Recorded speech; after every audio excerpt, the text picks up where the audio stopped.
Ce qui a été dit, pas dit. Parce que comme on me prête beaucoup, et pas seulement qu'à 3%, bienvenue du fond du cœur, merci d'être si nombreux pour cette première réunion publique générale qui va nous mener jusqu'au 23 mars, où nous nous retrouverons le vendredi qui précède, le 21 mars, mais là, on prendra la salle Romée de Villeneuve pour que tout le monde puisse venir, pour que tout le monde soit assis, parce qu'il est vrai qu'on hésite toujours, est-ce qu'il faut prendre une plus grande salle, mais bon, je pense qu'on a le bon format pour ce début de campagne, et au fur et à mesure, on sait très bien que l'engouement, le débat fait que même des gens qui n'ont pas l'habitude de venir souhaitent s'informer et souhaitent aussi participer. Donc la dernière des réunions, le 21 mars, on l'a prévu d'ores et déjà à la salle Romée. D'ici là, il se passera quand même quelques 5 mois. C'est à la fois long et en même temps, ça va se passer de manière très rapide. Alors je suis très heureux que vous soyez venus si nombreux pour mon 25e anniversaire. Je ne l'ai fait pas.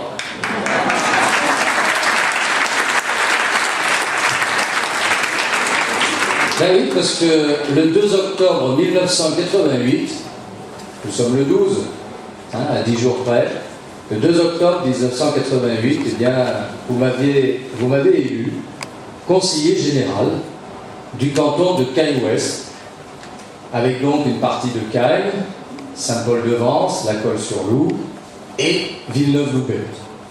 Et pour la première fois de son histoire, cette commune a donné au Conseil général, à l'Assemblée départementale, depuis la création des conseils généraux, un Villeneuvois. Et ce Villeneuvois de fraîche date, puisqu'en même temps que j'étais élu, j'étais à peine résident sur la commune, eh bien s'est mis au travail pour sa commune d'adoption. Et 25 ans de vie personnelle avec ma famille. Je me souviens d'ailleurs que mes enfants allaient au collège de La Colle-sur-Loup, parce qu'à l'époque, quand on était de Villeneuve-Loubet, pour aller au collège, il fallait aller à La Colle-sur-Loup, et les 2 premiers, et puis le dernier, il a fait le collège alors on pourra dire que c'est pour moi, bien sûr, que j'ai fait le collège, pour que mon fils, le dernier, bien sûr, né en 1987, puisse bénéficier de la proximité, parce que c'est souvent ce qui est dit par les braves gens qui, eux, ne font jamais rien. Ils pensent toujours qu'on fait des choses personnelles alors qu'on les fait pour tous.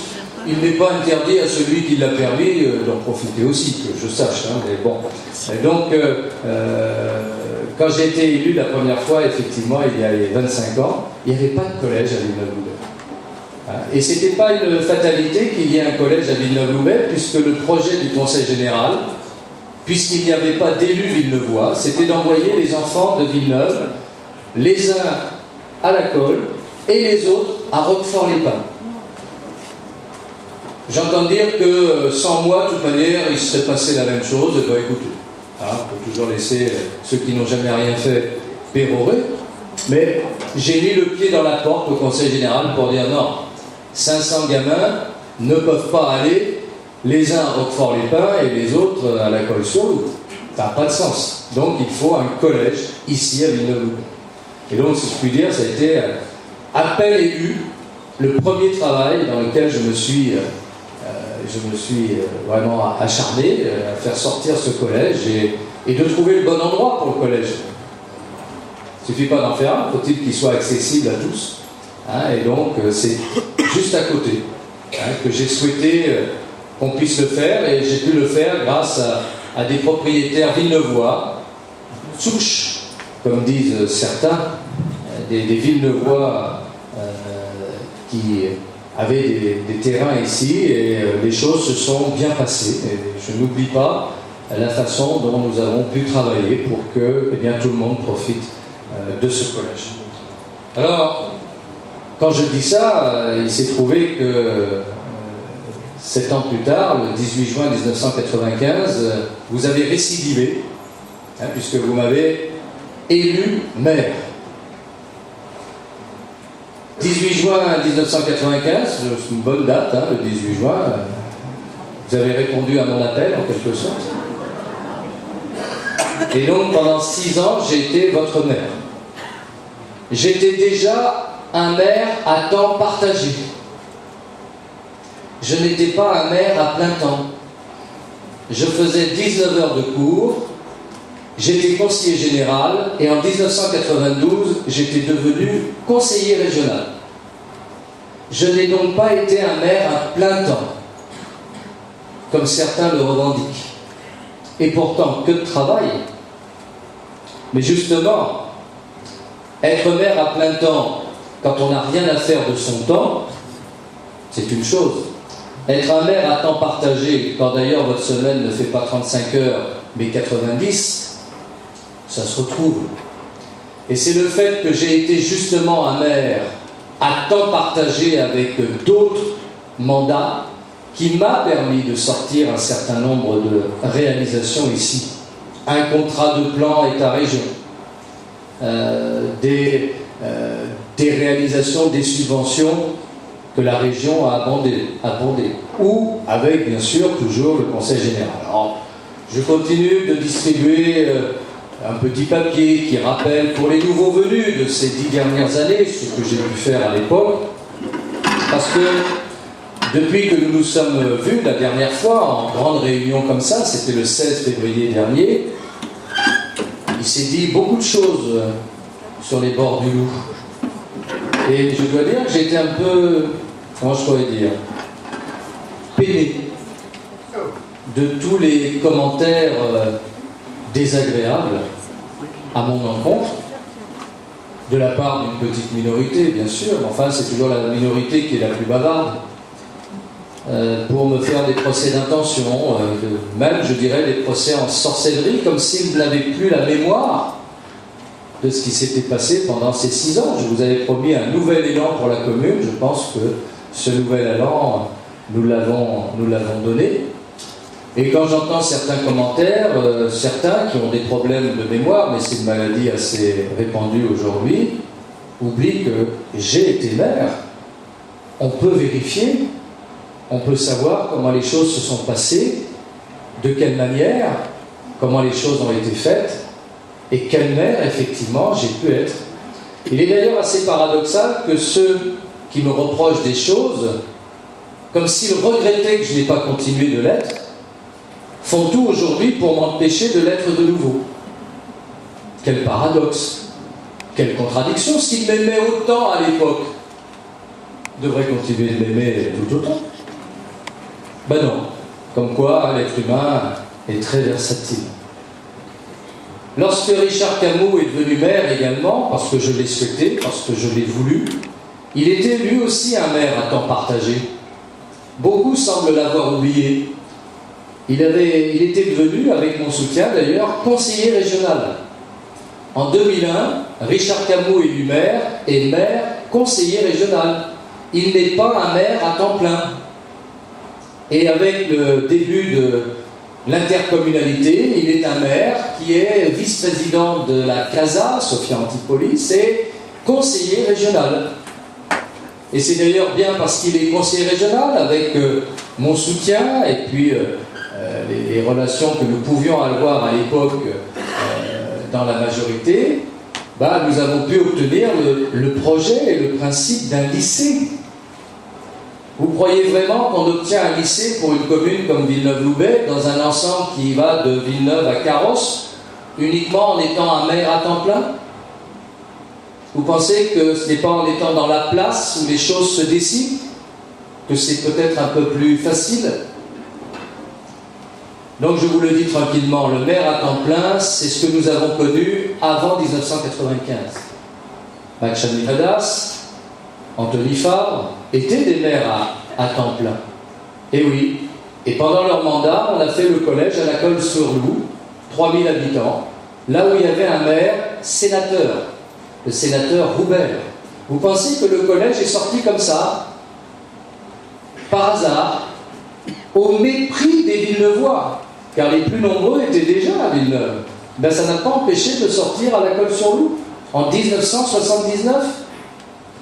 Et nous, ici, qui étions zone gendarmerie, eh bien, nous allions à la gendarmerie dans la zone police de Cagnes-sur-Mer, où il y avait un député maire. Cherchez l'erreur. Donc, lorsque je dis que c'est un 25e anniversaire, eh bien, les choses sont simples. Avant 1988, il y avait un conseil général, il y avait une réglementation, oui, mais il n'y avait pas d'élu de Villeneuve-Loubet. Et le changement, ben, quand vous êtes un élu d'une commune, vous travaillez pour toutes les communes, bien sûr, et personne ne peut dire à la Colle-sur-Loup ou à Saint-Paul-de-Vence qu'ils n'ont pas été suivis de près par leur conseiller général, mais vous veillez bien évidemment, plus particulièrement là où vous vivez vous-même, et sont nécessaires. Donc, j'ai redressé une situation qui n'existait pas, et la gendarmerie à Villeneuve, dont tout le monde, voilà, c'est comme si de rien n'était, ben, elle n'était pas programmée, la gendarmerie de Villeneuve-Loubet. Et quand nous l'avons décidé, quand j'étais maire, il fallait la réaliser. Et si je n'étais pas conseiller général en même temps, et même ensuite, c'est pas le conseil général qui l'aurait payé, c'est la commune et donc les habitants de la commune. La gendarmerie, c'est 9,5 millions d'euros. Imaginez pour les impôts ce que ça représente, 9,5 millions d'euros. Ah, bien sûr, l'État rembourse sur 20 ans. Mais lui, il considère qu'elle ne coûte que 7,5 millions. Donc c'était 2 millions pour la commune en profits et pertes.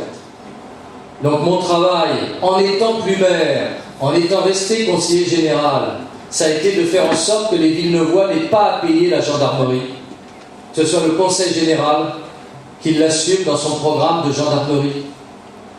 Et il n'y avait rien de fait. Voilà pourquoi quand on me dit il nous a abandonnés, il est parti, 25 ans ininterrompus à Villeneuve-Loubet, ma feuille d'impôt en porte témoignage, et la présence de ma famille aussi, jusqu'à aller aux petits-enfants, les enfants qui vivent à Villeneuve-Loubet, les 3. Et donc qui sont bien présents, et de faire un tel procès d'intention, je trouve ça méprisable, je le dis. Alors je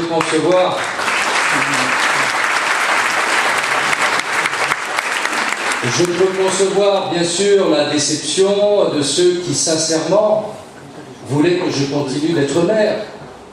Vous pensez que moi-même, lorsque j'ai dû accepter la loi de M. Jospin sur le cumul des mandats, je n'ai pas eu un dilemme, un choix cornélien à faire. Député, je venais d'être élu, ça allait de soi d'y rester, c'est important. Là aussi, pour Villeneuve-Loubet, un député, ceux du bord de mer, la 3e voie et la couverture de la voie, si je ne suis pas député, vous ne la voyez jamais, hein, la couverture de la voie. Ça, c'est clair. Et si je ne connais pas personnellement Thierry Mariani, même quelqu'un de la propre majorité, c'est pas obligé qu'il fasse une pression pareille sur Réseau Ferré de France, sur RFF. Bon.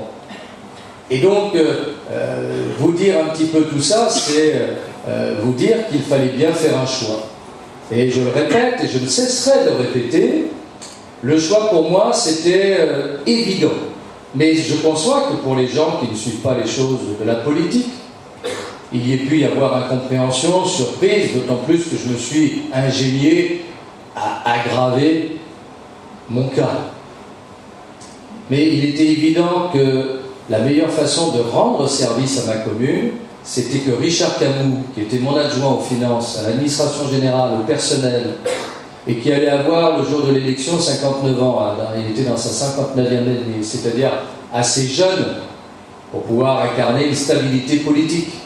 Et parce qu'il en avait les compétences, et parce qu'il était conseiller régional, était le meilleur choix pour Villeneuve-Loubet, pendant que député, et vous m'avez réélu en 2001 conseiller général. Il n'y a pas de départ. Quand je fais le zouave à Cannes, pour des raisons politiques que certains diront politiciennes, je suis candidat ici au canton, je fais 42% au premier tour, 69% au second tour. Et en même temps, je fais le zouave, c'est vrai. Hein, parce que Charles Pasqua me l'a demandé, parce que c'est le RPF, parce que voilà, on fait de la politique aussi. Bon, ça m'a servi de leçon, hein, j'ai compris. Là. Bon, ben, tout le monde a droit à l'erreur. Hein, c'est quand même pas un péché éternel. Hein, et je le revendique d'ailleurs. Je le revendique, c'est mon honneur d'avoir été mené un combat qui était perdu d'avance. Car les sondages à Cannes ne m'ont jamais donné plus de 13%. Alors qu'ici, j'étais réélu au premier tour sans souci. Et vous croyez que j'ai fait ça comme ça? Je me voyais maire de Cannes, mais vous plaisantez. Tout le monde m'attendait au virage là-bas. Cédric Siraza, qui est là ce soir, et qui était secrétaire du RPF, peut en témoigner, lui aujourd'hui adjoint au maire de Villefranche. Hein, nous avons mené ce combat sur Cannes pour des raisons politiques. J'étais le président, il était le secrétaire. C'est ça aussi, et l'honneur d'un politique, c'est pas d'y aller quand c'est gagnant, c'est d'y aller pour défendre ses convictions, pour défendre les couleurs de son parti. À Cannes, il n'y avait que des gens de Michel Bouillot, Pasqua n'en voulait pas. Il n'y avait que ça qui était venu comme des sangsues dans son mouvement pour essayer de se refaire une santé. J'ai fait la lessiveuse là-bas. Eh oui, c'est le travail que j'ai fait, tout en étant ici candidat dans le canton. Donc ce procès d'intention, j'espère qu'il va s'estomper. Et puis bon...